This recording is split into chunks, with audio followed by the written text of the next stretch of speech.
driven across here in rush hour traffic. And right now I'm glad I don't live over in Indiana and working over there in Louisville. So I'm Kathy Mershon. I had a stroke that frankly made me very angry almost 15 years ago. I did not deserve to have a stroke. I was a very healthy, active person, skinny in those days. And I had a malformed blood vessel in my brain that I guess I'd had since I was born and just had no clue of it. And one day, after being in Europe for 2 weeks, I was in the shower and had this enormous, gigantic headache, and that was it. The next thing I knew, I was being taken to the hospital in an ambulance with, an ambu bag that they were using to keep me breathing. And when I finally woke up, I don't know how long it was, frankly, I realized that my whole left side was paralyzed. Well, I was not happy about that.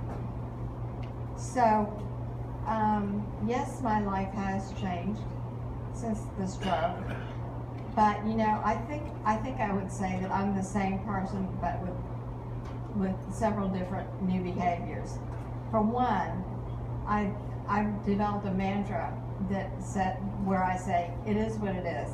There's nothing I can do to go back and change what happened. It happened, and I have to just make the best of it.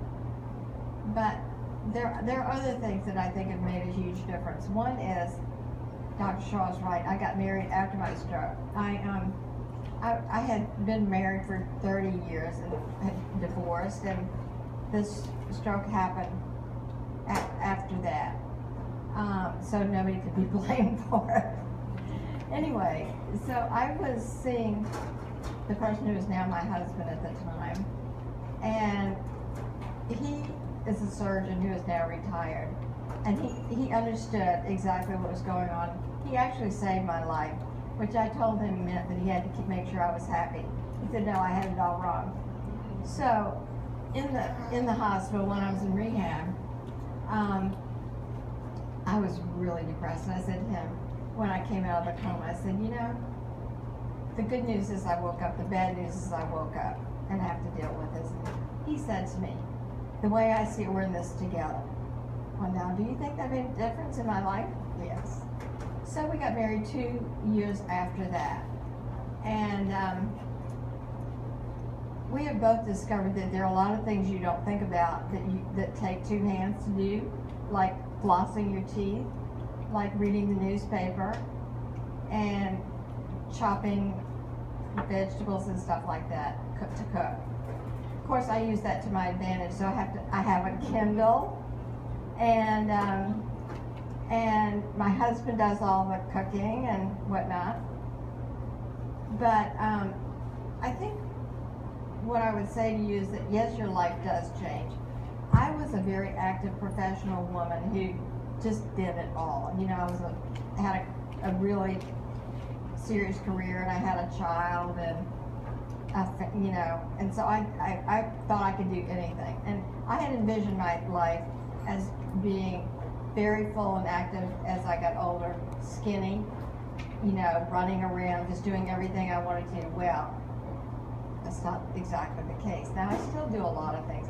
My husband says I have a pathological inability to refuse to do something that somebody asked me to do. So I just do it differently now.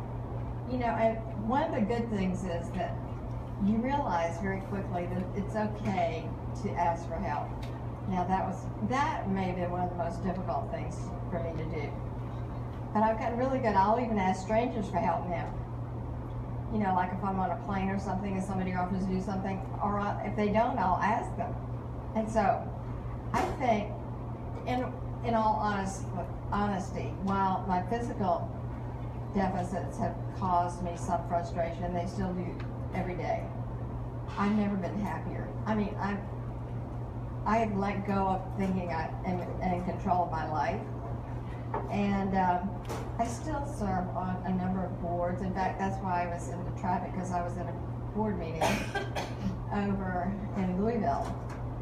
And So I guess what I would say to you is that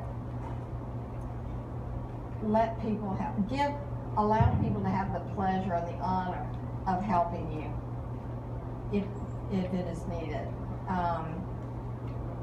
And that your attitude, of course, makes all the difference in the world. Now, what I'm not sure about is how long how long it was between when the bleed occurred and when somebody found me. But the truth is, I firmly believe that if I had realized immediately, and I should have, what was happening, and if I'd gotten to the hospital much faster, called EMS instead of denying what was going on, I would have been much, much better.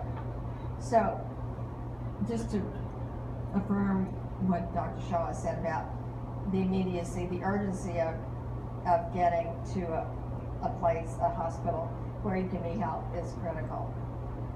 But I guess the whole point is, the faster you get there, the better you're going to be, better off you'll be. And know that you can still have a full life. You just have to do things a little differently.